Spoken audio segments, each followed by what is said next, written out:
안녕하십니까. 전기차 읽어주는 남자 전익남입니다. 네, 오늘은 테슬라니까 할 수 있는 그런 소식으로 여러분들께 말씀드릴까 합니다. 바로 테슬라의 OTA죠.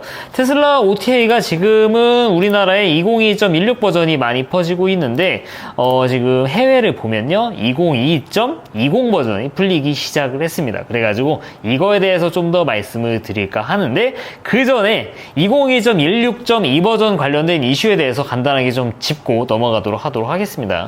일단 제 댓글에 많이 남겨주셨어요. 내가 디즈니 플러스를 보고 있는데 2022.16 버전 업데이트 하니까 갑자기 안 물어보던 핀 번호를 물어본다.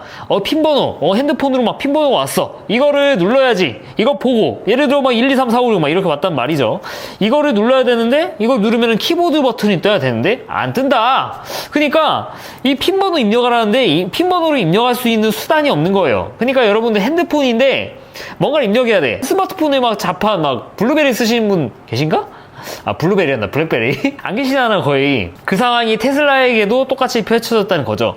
유독 다른 거는 문제가 없는데 디즈니 플러스만. 그래가지고 디즈니 플러스도 빨라졌다고 하는데 이거 뭐 보지도 못하고 이거 어떻게 하냐 해가지고 제가 댓글 한 3분 정도 달아드린 것 같은데, 그래도 많은 분들이 좀 여쭤보시는 것 같아가지고 간단히 말씀드리면요, PC로 디즈니 플러스 들어가셔가지고 뭐 비밀번호를 바꾸시던지 아니면은 로그인 하시면은 똑같이 핀 번호를 물어보거든요. 그때 입력을 해두잖아요. 그러면은 차에서 똑같은 아이디로 로그인을 하면요, 그 핀 번호를 물어보지는 않습니다. 네, 물론 이 로그인할 때 핀 번호를 말하는 거고요. 로그인 해가지고 사용자들 설정했는데 그 사용자마다 고유의 핀 번호까지 입력하도록 그렇게 하셨다라고 하면은 그때는 좀 애로사항이 있다. 그때 한해서는 PC를 통해 가지고 비밀번호를 푸시는 방법밖에 없습니다. 이게 아마 2022.20 버전 되면은 버그가 패치되지 않을까 그런 생각이 드는데 아직 이거 받아보지 않아가지고 네, 일단은 그렇습니다. 임시적으로 PC로 디즈니 플러스 키셔가지고 핀 번호를 이렇게 삭제를 하시라라고 말씀을 드리고 싶고요. 그리고 제가 커뮤니티 보니까 이 전비가 굉장히 안 좋아졌다라고 호소하시는 분들이 굉장히 많은 것 같아요. 특히 2022.16 버전에서 히트 펌프를 탑재하신 분들 해가지고, 저는 사실 저도 뭐 얼마 전에 뭐 주말에도 전주라든지 이런 데를 왔다 갔다 했는데 딱히 전비가 나빠졌다고 보기는 좀 어려웠어요. 갔다 올 때 막 전비만 120, 130 막 이렇게 나오니까 정속 주행 뭐 100, 105 이렇게 달리더라도 전비가 너무 잘 나가지고 에어컨도 전 빵빵히 되거든요. 그래가지고 역시 구형 히트펌프 없어도 쓸만하지. 겨울에도 막 180, 190 나오면은 막 또 괜찮지 이렇게 느끼면서 왔는데 지금 커뮤니티 보니까는 뭐 여름에 뭐 에어컨을 틀었더니 전비가 막 280이 뜨네, 막 250이 뜨네. 단거리도 아니고 좀 심각한 단거리라도 280은 좀 과한 감이 있죠. 그건 히터를 틀어도 그렇게 나오기 어려운 수준인데, 이거를 봤더니 좀 히트펌프 있으신 분들이 좀 많이 호소를 하시는 것 같더라고요. 물론 제가 자세히 다 보지는 않았겠지만. 그래가지고 제가 느낀 게 분명히 이게 많은 분들이 이렇게 호소를 하시는 거면은 단순히 날씨가 바뀌어가지고 이렇게 호소하시는 건 아닐 거고, 정말 뭔가 좀 삐꾸어났다 업데이트하고 나서 그런 거라고 좀 볼 수 있을 것 같아요. 그래가지고 지금 뭐 해결책 같은 것들을 뭐 많은 분들이 제시를 해주고 계세요. 물론 완벽한 해결책은 아니고, 아마 이 에어컨 작동하는 로직이 바뀐 것 같은데 아예 로우로 설정을 하든지 오토가 좀 더 전비가 잘 나온다고 그렇게 하시는 분도 계시고요. 그래서 이것저것 막 이렇게 눌러보시다 이렇게 찾은 방법들, 뭐 이런 방법들이 있으니까 한번 써보시기를 추천드리고요. 이것도 2022.20 버전이 업데이트 되면은 좀 뭐 개선이 되지 않을까 그런 생각이 들기도 합니다. 아무튼 간에 이런 버그 관련해 가지고 말씀드렸고, 그리고 2016.2 버전에서 또 업데이트된 내용들이 또 이렇게 좀 나오더라고요. 이거 undocumented change 써있는 거 봤을 때 릴리즈 노트에는 없었던 내용입니다. 이제 슈퍼차저가 이제 찍고 이렇게 가잖아요. 근데 가는 길이 뭔가 콘제스트되어 있다.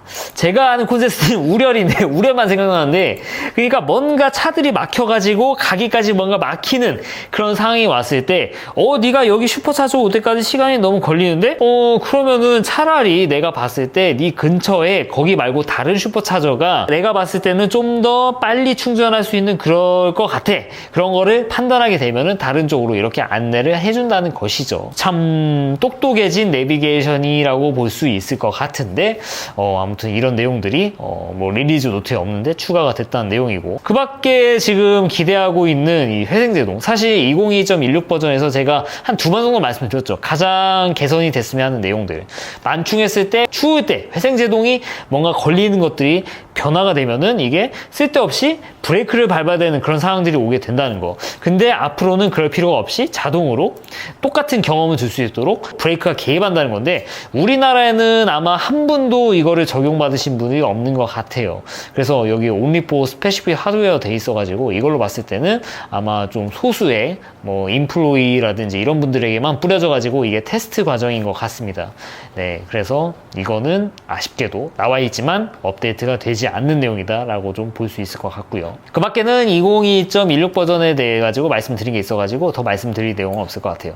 그 다음 이제 이번에 풀리기 시작한 버전에 대해서 좀 말씀을 드려야겠죠. 이거는 좀 많은 분들이 반길 수도 있을 것 같습니다. 하드웨어 3.0 모델 3, 모델 Y 사신 분들은 모두 해당되는 내용이고, 모델 S 좀 오래 타신 분들 중에 하드웨어 2.5 버전 쓰신 분들 계시는데, 이런 분들도 지금 오셔가지고 막 하드웨어 바꿔준다, 돈 내라 뭐 이렇게 해가지고 업그레이드를 많이 하신 것 같아요. 그래서 아마 지금 국내 테슬라 오너의 거의 한 95% 정도가 가지고 있는 하드웨어 3.0, 그러니까 대부분은 적용이 된다는 내용이죠. 내용을 보면요, 이제 그린 트래픽 라이트 차임이라고 써있죠. 정차에 있어요. 오토파일럿을 켰든지 안 켰든지 정차하고 있는데, 갑자기 뭐 정차하는 중에 뭐 딴짓 할 수 있잖아요. 살짝 신호등 같은 거 보면서, 그러다가 막 카톡하고 있는데 신호등 파란불 됐는데 안 가고 있으면 뒷차가 얼마나 화가 나겠습니까? 이제 빵 소리 이제 듣는 거죠. 그래서 이때 테슬라가 이제 파란불이 켜지면은 띠용 하고 이렇게 알림 소리 들어봤는데 띵 뭐 이런 소리가 나더라고요. 그래서 이런 알림을 해주는 이런 옵션이 추가가 됐다라는 거 좀 말씀을 드리고 싶습니다. 이번 업데이트인데 뭐 좋은 것 같습니다. 물론 이게 파란불 됐다고 자동으로 막 움직인다거나 그런 게 아니라 단순한 알림입니다. 사실 이 알림 같은 경우에는 제가 찾아보니까 뭐 국내에 뭐 아이나비 2010년대 초반에 나온 이 블랙박스에서도 지원하던 기능이더라고요. 그래서 이거 가지고 막 와 이게 엄청난 기능이네 여러분, 하드웨어 3.0이 이렇게 좋습니다 라고 말씀을 드리기는 좀 어려운 내용이지만, 그래도 없었던 기능이 추가가 되는 거지 않습니까? 이런 거 보면 테슬라의 OTA가 얼마나 강점이라는 건지 좀 알 수 있는 내용이고, 다만 이런 강점에 대해서 강점을 줬으면 또 뭔가 또 버그가 또 뭔가 이상한 게 뜬금없는 데서 버그가 생기지 않을까 하는 그런 걱정들이 생기긴 하는데, 그래도 뭐 기능이 추가되는 건 좋은 거니까요. 네, 뭐 반겨줄 만한 내용이 아닌가 그런 생각이 들고요. 그리고 두 번째, 시트벨트 인핸스먼트라고 써 있습니다. 테슬라 시트도 이미 좀 속도 내잖아요. 그러면은 얘가 좀 꽉 잡아주는 그런 느낌이 있어요. 평소보다 좀 타이트하게.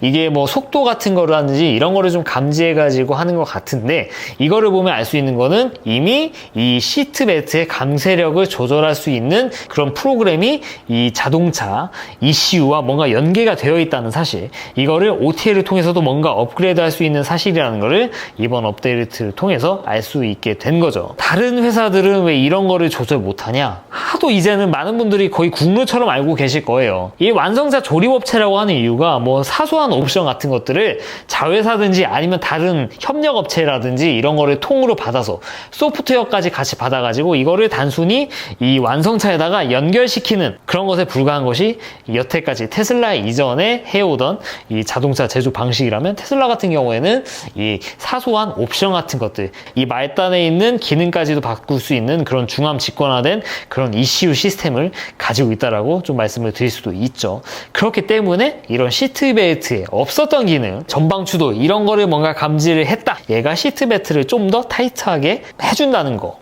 그럼으로써 운전자가 사고를 당했을 때 좀 더 덜 다치게 할 수 있는 그런 안전을 좀 더 좋아지게 해주는 그런 업데이트라고 볼 수 있죠.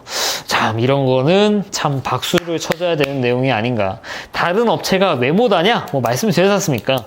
이거를 만약에 시트벨트 같은 것들을 뭔가 이런 거를 추가하려면은 이걸 가져와 가지고 시트벨트와 하드웨어와 소프트웨어 연결된 이것만 딱 해가지고 물리적으로 업데이트를 해야 되는데, 테슬라는 다 이게 센터에서 모여 있어 가지고 야 이 기능 이렇게 해 하면은 이 말단에 있는 시트벨트의 작동도 시키는 대로 그냥 하는 거란 말이죠. 그래서 이런 이런 거에 테슬라 OTA 이렇게 중앙으로 집중된 이런 시스템의 큰 장점이라고 볼 수도 있고요. 그리고 세 번째, 이거는 모델 S, 모델 X에 특히 어댑티브 서스펜션 옵션을 장착한 차량들에게만 적용되는 내용입니다. 이제 테슬라 어댑티브 서스펜션이 이 도로를 타면서 도로의 상황 같은 거를 인식해가지고 자동적으로 서스펜션을 감쇄력 같은 거를 조정해가지고 좀 더 편안한 승차감을 제공을 해줄 수 있다라는 거죠. 예를 들면은 러프한 도로, 도로가 좀 울퉁불퉁하다던가 이거는 될지 모르겠지만 방지턱 같은 것들을 좀 인식해가지고 감쇄력 같은 걸 조정해가지고 여기를 지나갈 때도 좀 좋은 승차감을 좀 가질 수 있게 그렇게 자동으로 세팅이 되는 그런 옵션이라고 볼 수 있는데, 모델 Y에는 전자식 어댑티브 서스펜션이 적용이 되어 있지 않으니까 패스를 하더라고. 모델 S와 모델 X는 그래도 포함이 된 내용이니까 이거는 또 칭찬해 줄 만한 내용이죠. 어떻게 보면은 이것도 다른 현대기아로 봤을 때는 거의 옵션인데 그냥 없던 옵션을 그냥 넣어주는 거, 이것도 OTA의 큰 장점이라고 볼 수가 있죠. 다만 이 기능 자체는 이미 현대기아에서 해왔던 것들이라서 크게 막 내세울 만한 내용은 또 아닐 수도 있어요. 이미 잘하고 있던 내용이죠. 현대기아 공식 홈페이지입니다. 프리뷰 전자제어 서스펜션이라고 해가지고 제네시스 보면은 좀 이런 옵션을 넣을 수 있는 것들이 좀 있는데, 카메라 같은 걸로 실시간으로 내비게이션도 작동합니다. 이거를 인식해가지고 여기 뭔가 여기 방지턱이 있대?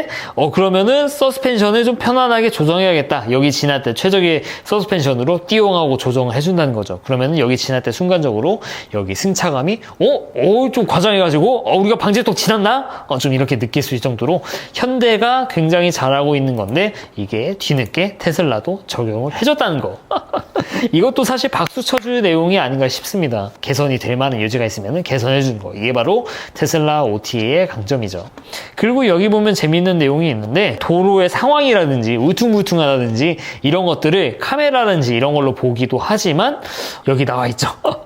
러프한 이 도로 데이터라든지 이런 것들이 Generated by Tesla Cars, 그러니까 이미 수만큼 돌아다니고 있는 테슬라 차량으로부터 축적된 데이터를 가지고 판단했을 때 최적의 서스펜션 이런 것들을 다 공유한다는 거죠. 참 대단한 내용이 아닐 수 없습니다. 물론 이걸 실시간 공유한 게 아니라 얻어진 데이터를 이제 내비게이션에 좀 적용을 시키지 않을까 싶은데, 참 소프트웨어를 굉장히 좀 중요시하는 기업답은 그런 업데이트가 아닌가 그런 생각이 듭니다. 그리고 내비게이션 찍어놓고 근처에 도착하면은 또 남은 레인지를 다시 한번 좀 보여준다는 내용인데, 크게 막 유의한 그런 내용은 아니라서 패스를 하고요. 이것도 말씀 안 드렸네. 타이어 컨피그레이션 해가지고 뭔가 앞뒤 교환했을 때 그런 거를 세팅을 바꿔줄 수 있는 거라는 거죠.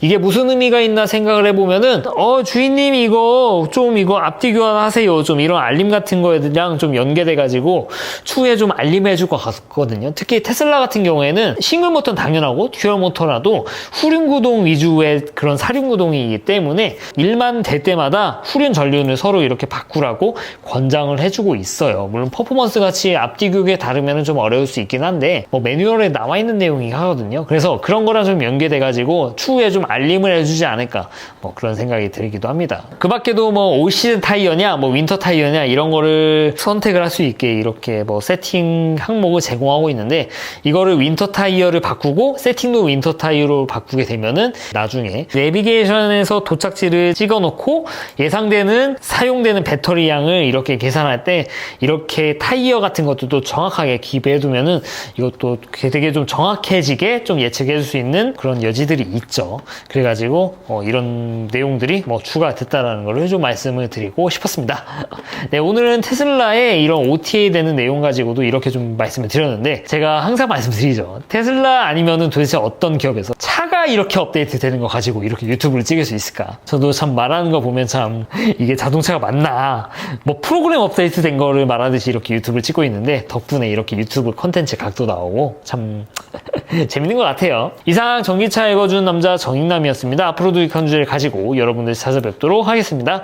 시청해줘서 대단히 감사합니다.